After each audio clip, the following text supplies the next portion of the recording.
Oi, eu sou a Luísa. Eu sou o Rafael. E o tema do vídeo de hoje é o mais pedido por todo mundo, que é iGaming. Solta a vinheta.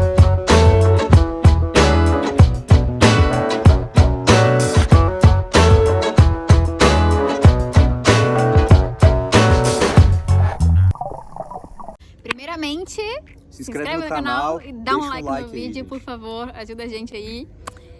E bom, pessoal, pra gente começar o vídeo, a gente tem que explicar pra vocês o que é iGaming. Então, o iGaming nada mais é do que a indústria de apostas online. Sim. E, cara, daí tem milhares de empresas que atuam nessa área, né? Tipo, tem pessoas que fazem aposta em cassino, em diversos diferentes jogos online, sabe? Explicando de uma maneira simples, amanhã tem um jogo de futebol, você vai lá online e aposta no time que vai ganhar. Ou você aposta quem vai fazer o gol, que hora vai fazer o gol, tipo... Apostas. Cara, tudo. Quantos cartões amarelos, sabe? Qualquer Desde, coisa. até, enfim, cassino, pôquer, tudo. Cricket, futebol americano. Infinitas possibilidades. Tem, tipo, mercados em todo... E aí, tipo assim, cada empresa vai atuar para diferentes mercados, entendeu? Tipo, ela pode atuar no cricket da Índia, sei lá, cara, de qualquer lugar do mundo, futebol entendeu? do Chile. Mas por que a gente tá falando isso? Só pra mostrar pra vocês que, tipo, é uma indústria realmente muito grande, tipo, Sim. Ela é global, sabe? E não necessariamente essas empresas estão instaladas de uma maneira tão global quanto o mercado é, entendeu? Então, assim, as empresas não estão instaladas em todos os lugares. Por quê? Porque é preciso ter uma licença para isso. Não é simplesmente você chegar no Brasil e abrir uma empresa que tem aposta online. Ela precisa de uma licença, é uma questão muito burocrática. E o que acontece? Malta foi o primeiro país da União Europeia a conseguir licença para trabalhar em outros países. Pelas nossas pesquisas, eles conseguiram isso em 2004. Então, eles têm essa licença para trabalhar e exercer esse mercado no mundo e em vários países. Então, o que acontece? Hoje, a realidade em Malta, tipo, é de que tem muitas empresas, entendeu? Então, tem muita oportunidade de trabalho aqui, né? Tem mais de 250 empresas em Malta de iGaming. E, cara, Malta é um lugar muito pequeno, uma ilha com 500 mil habitantes. Imagina, 250... Tem mais empresas de iGaming do que restaurantes, sei lá. Exatamente. Tipo. Então, obviamente, gente, depois que Malta conseguiu sua primeira licença, né? Outros países também foram se licenciando para poder trabalhar com iGaming, né, ao redor do mundo.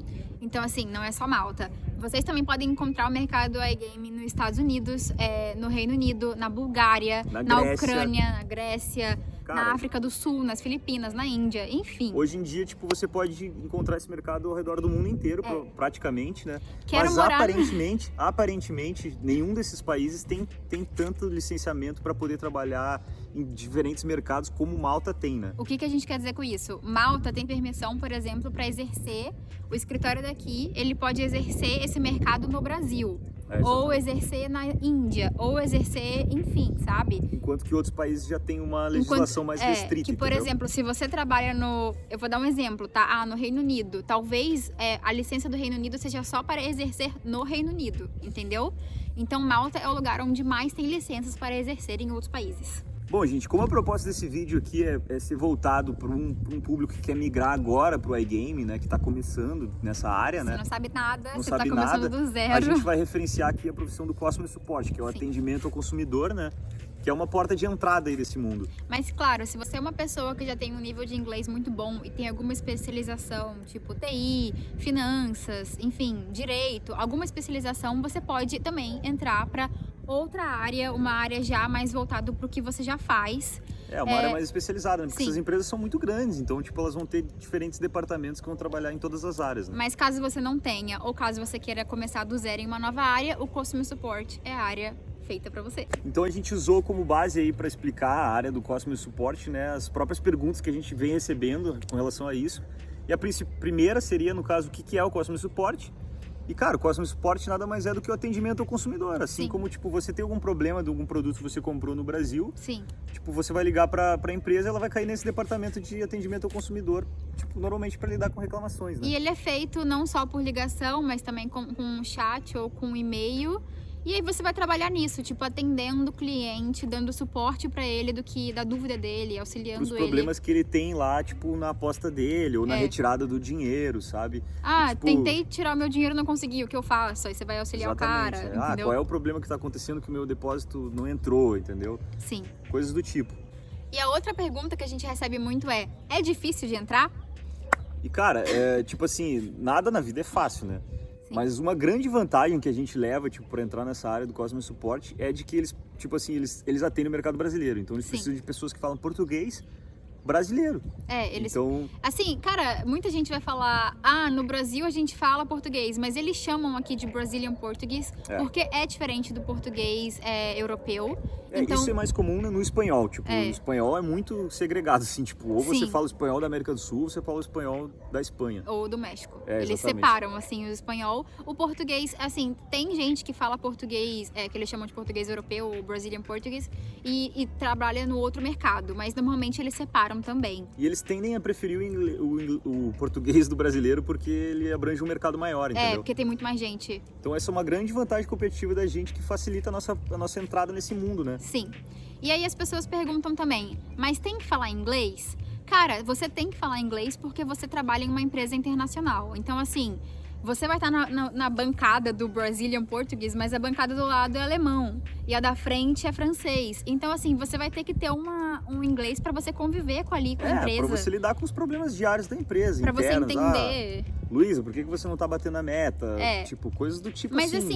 Não é um inglês, assim, que você precisa já ser uma pessoa completamente fluente e saber tudo. Porque os maiores problemas que você vai lidar serão em português, né? Porque você vai estar atendendo o cliente, no caso, em português. Em português. Então, assim, o seu trabalho vai ser em português. E, cara, só pra falar um detalhe aqui, tipo, um segredinho aqui, cara.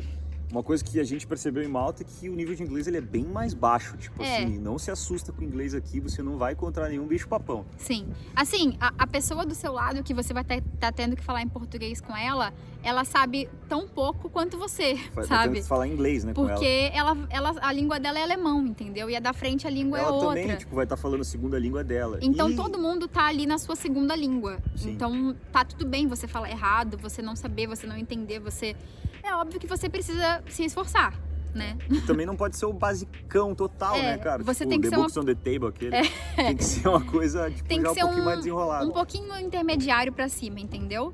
Aí você já tá de boa pra você trabalhar com isso, você não vai sofrer no seu dia a dia. E onde você vai ter que mais exercer seu inglês é na entrevista, né, cara? Porque ali você vai ter que meio que surpreender a pessoa que tá te contratando, né?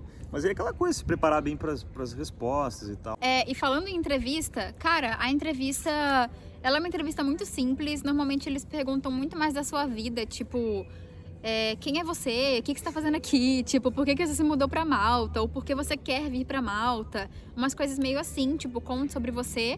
E olha, vou falar pela minha experiência. A primeira entrevista de iGaming que a gente fez foi a empresa que a gente pegou. Então, o que eu fiz? Cara, eu deixei claro desde o primeiro minuto que eu não sabia nada. Eu falei, olha... eu contei sobre mim e depois eu falei, eu não sei nada sobre iGaming, eu li sobre a indústria, eu fiquei sabendo que é uma indústria muito grande em Malta, mas eu não sei, eu quero aprender, mas eu não sei como funciona, eu não sei como que é o dia a dia, então assim, já deixando claro pra eles que eu não sabia como que funcionava. Cara, e isso é o mais indicado, né? Porque, por exemplo, no meu caso ali, tipo, eu não é que eu falei que eu sabia sobre iGaming, mas eu quis, tipo assim, como eu trabalhava com atendimento ao cliente, assim, antes... Eu quis dar uma ideia de que eu entendi, assim, de atendimento ao cliente. O cara me fez uma pergunta mais específica e eu quase me dei mal, cara. Mas acabou dando tudo certo. Assim. Deu tudo certo, ele conseguiu. Mas, assim, eu acho super legal você sempre deixar claro que você, tipo, quer aprender, que você não sabe, mas que você quer aprender, pra você não acabar caindo que nem o Rafael. Como mentiroso, assim, né? Não que ele saiu como mentiroso, mas que ele saiu com uma pergunta que ele não sabia responder, que era uma pergunta da área. Porque o cara pode fazer uma pergunta muito específica ali que, cara, que você nunca falar, trabalhou, tipo, você não vai saber, tá ligado? Qual é o problema que o cliente tem na hora de comprar um cassino tal? Aí você nem quê? E assim, falando também da questão da contratação, muitas pessoas perguntam como que é o processo, é muito fácil, muito difícil, tudo isso que a gente já falou.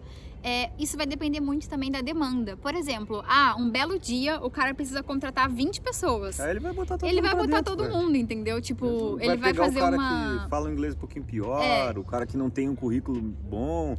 Agora, se ele precisa de uma vaga e tem, tipo, 40 caras, velho, ele vai escolher o melhor. O cara que estudou em Harvard. Essa porra toda. Então, assim, é muito difícil a gente responder pra vocês o quanto de vaga tem e etc, que a galera pergunta, porque é muito relativo, vai um pouco de sorte. Mas como a gente falou antes, né, Lívia? Tipo, cara, tem 250 empresas numa ilha que tem 500 mil pessoas e que ninguém aguenta morar mais do que 3 anos, cara, porque tem muita rotatividade.